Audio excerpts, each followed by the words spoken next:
जितेंद्र आवाड जी की ये हमेशा से गंदी आदत रही है कि अनेक नेताओं पे व्यक्तिगत टिप्पणी वो करते हैं। पूर्व इतिहास में मनसे के अध्यक्ष माननीय राज साहब ठाकरे जी के मुंह के ऊपर किस प्राणी के जैसा वो चेहरा दिखता, ये उन्होंने टिप्पणी की थी। विधान परिषद की उपसभापति नीलम जी गोरे, इन्होंने कितनी साड़ियाँ बदली है, ये किसी महिला के वेशभूषा पे जाके टिप्पणी करना, ये हमारी संस्कृति नहीं है। किरीट सोमैया जी, उनकी पत्नी, उनके ऊपर उन्होंने जो टिप्पणी की। पंकजा मुंडे जी का जब चिक्की घोटाला हुआ था तो किस गंदे तरीके से चिक्की खा के उन्होंने मुंह बनाया था, ये पूरे महाराष्ट्र ने देखा है। और वो भी वीडियो उनका बाहर आया था कि कोई आमदार एक टेक में ऐसी एक्टिंग कर सकता है क्या। तो इसलिए वो उनकी हमेशा से शैली रही है व्यक्तिगत टीका करनी, व्यक्तिगत लोगों से बात करनी, आरोप करने। लेकिन जब खुद पे आए तो मैंने कभी जिंदगी में ऐसा किया ही नहीं, कि उनकी हमेशा से पुरानी फितरत रही है। आज पुन्हा एकदा दुपारी डॉक्टर जितेंद्र आव्हाड यांनी पत्रकार परिषद घेऊन काल जे माननीय अजितदादा पवार साहेब यांच्या चित्रावर एक ट्विट केलं होतं, याबद्दलची पत्रकार परिषद घेतली। आणि ती पत्रकार परिषद घेत असताना त्यांनी अनेक प्रश्न माननीय अजितदादा पवार साहेब यांना विचारले की सिंचन घोटाळा झाला होता तेव्हा सर्वात पहिले टीव्हीवर आपण मला कागदपत्र जी दिली होती ती वाचून मी टीव्हीवर आपल्याला डिफेंड करायला जायचो। माझं एकच म्हणणं आहे की त्यावेळेला ती गरज डॉक्टर जितेंद्र आव्हाडांची होती।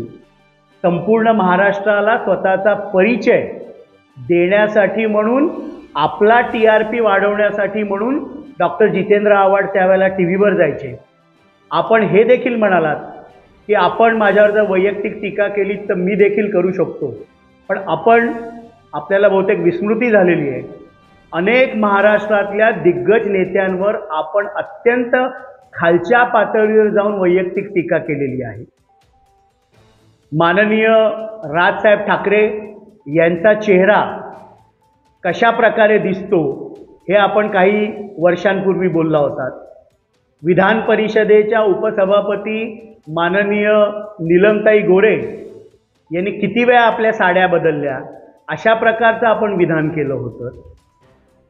किरीट सोमैया व त्यांच्या पत्नी मेघा सोमैया यांना संडासातनं पैसे खाल्ले, अशा प्रकारचे आपण वैयक्तिक आरोप केले होते।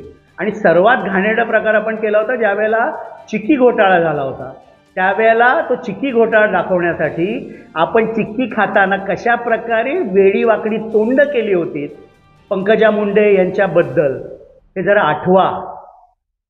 त्यामुळे आपण महाराष्ट्रातल्या अनेक नेत्यांवर अत्यंत घाणेरडी खालच्या पातळीची टीका आपण केलेली आहे। आज आपण म्हणालात की माननीय अजितदादांसाठी मी वारंवार टीव्हीवर गेलो। मी आपल्याला आठवण करून देतो की 2009ला ज्यावेळेला आपण पहिल्यांदा आमदार म्हणून निवडून आलात, त्यावेळेला सर्वात जास्त निधी आपल्या मतदारसंघाच्या विकासासाठी तत्कालीन उपमुख्यमंत्री माननीय अजितदादा पवार, जे त्यावेळेला राज्याचे अर्थमंत्री होते, यांनी आपल्याला दिला। आपण जो डंका वाजवता की कळवा मुंब्रा मतदारसंघाचा येऊन विकास बघा, हा निधी 2009 ते 14 मध्ये सर्वात जास्त हा माननीय अजितदादा पवार साहेबांनी आपल्याला दिला। मागच्या वेळेला ज्या वेळेला आपल्यावर विनयभंगाची केस झाली होती आणि आपण अत्यंत खचून गेला होता, धैर्य सोडलं होतं, त्यावेळेला हेच माननीय अजितदादा पवार 3.5 तास आपल्या बंगल्यावर आपली समजूत काढण्यासाठी आले होतात। आपण राजीनामा आमदारकीचा दिला होता आणि आपलं खचलेलं मनोधैर्य उंचवण्यासाठी अजितदादा 3.5 तास आपल्या घरी येऊन बसले होते। पोलीस अधिकाऱ्यांना त्यांनी खडसावलं की अशी काय तुम्ही खोटी केस रजिस्टर करू शकता, आणि आपल्याला राजीनामा मागे घेण्यासाठी त्यांनी भाग पाडलं होतं। अजितदादा कायम खंबीरपणे, मग तो आपल्या मतदारसंघाचा विकास असो किंवा आपल्या जीवनामध्ये आलेली संकटं असो, आपल्या मागे कायम सह्याद्रीसारखेच माननीय अजितदादा पवारसाहेब उभे राहिले. पण आपण मात्र कायम अजितदादांचा दुस्वास कालही केलात आणि आजही करतात, हे कायम आपल्या वक्तव्यावरून सिद्ध होतं. त्यावेळेला निवडणुका झाल्यानंतर 54 आमदारांनी विधिमंडळामध्ये पक्षनेता म्हणून माननीय अजितदादा पवारसाहेब यांची निवड करण्यात आली होती आणि ते पत्र माननीय अजितदादा पवार साहेबांकडेच होतं. त्यामुळे त्यांना ते पत्र कुठल्या तरी पदाधिकाऱ्यांकडनं सोडण्याची काहीही गरज नाही. ते पत्र पाठिंब्याचं अनेक वेळेला नेमकं त्या रात्री काय घडलं उलगडलं हे अजितदादांनी 5 जुलैच्या आपल्या METच्या भाषणामध्ये स्पष्ट केले. त्यामुळे माननीय अजितदादांना कुठल्याही पत्र सपोर्टचं सोडण्याची कुठलीही गरज नव्हती. मी आता त्यांना प्रश्न विचारला ना की 2009 ते 14मध्ये आपण ज्यावेळेला पहिल्यांदा कळवा मुंब्राचे आमदार निवडून आलात त्यावेळेला सर्वाधिक निधी महाराष्ट्र सरकारतर्फे कोणी आपल्याला दिला? आज जी विकास कामं आपण दाखवता, कळवा मुंब्र्याचं मी रूपरंग बदललं, ते 9 ते 14मध्ये कोणी दिला? महापालिकेच्या माध्यमातून त्यावेळेला कोणी निधी आणवून दिला? त्यामुळे आपण कायमच अजितदादांचा द्वेष करता, तेव्हाही करत होतात. 2019ला देखील ज्या वेळेला ती शपथविधी झाली त्यावेळेला आपण काय काय सांगितलं तर आम्हाला करायला हे आम्हाला सगळ्यांना माहिती आहे.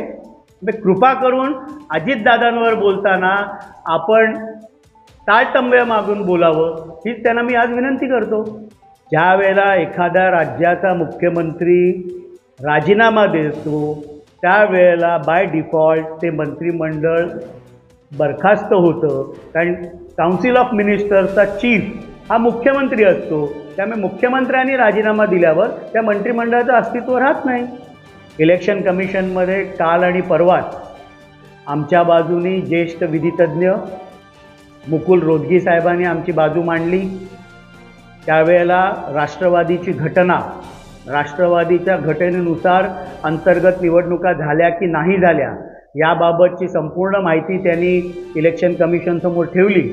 आणि त्याचबरोबर निवडून आलेले लोकप्रतिनिधी म्हणजे महाराष्ट्र विधानसभेमधले 53 पैकी 43 आमदारांचा सपोर्ट ॲफिडेव्हिट, विधान परिषदेतील 9 पैकी 6 आमदारांचा सपोर्ट हा अजितदादांना आहे, नागालँडमधल्या 7 पैकी 7 आमदारांचा सपोर्ट हा अजितदादांना आहे, झारखंडमधल्या 1 पैकी 1 आमदाराचा सपोर्ट हा अजितदादांना आहे, लोकसभेमध्ये 4 पैकी 1 खासदार, राज्यसभेमध्ये 4 पैकी 1 खासदार, अशा प्रकारचा लोकप्रतिनिधींचा सपोर्ट हा माननीय अजितदादा पवार साहेबांना आहे.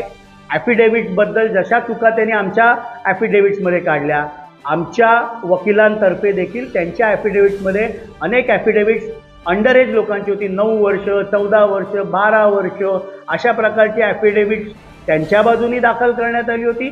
अनेक ॲफिडेव्हिट्स हे साईन नव्हते, नोटरी नव्हते केलेले, स्टॅम्प पेपर वर हस्ताक्षरं नव्हती की कोणाकडनं स्टॅम्प पेपर घेतला, वेंडरचं नाव नव्हतं, अशा प्रकारच्या अनेक त्रुटी त्यांच्या ॲफिडेव्हिट्समध्ये काढले. पण आमच्या बाजूनी म्हणत असताना की हा क्रिमिनल ऑफेन्स होणार नाही, हे ॲफिडेव्हिट्स इनव्हॅलिड समजले जाऊ शकतात, अशा प्रकारचा तिथे युक्तिवाद करण्यात आला. आणि संपूर्ण निवडणूक प्रक्रिया आणि निवडून आलेले लोकप्रतिनिधी आणि संघटनेतील लोक ही अधिक ही अजितदादांबरोबर आहेत.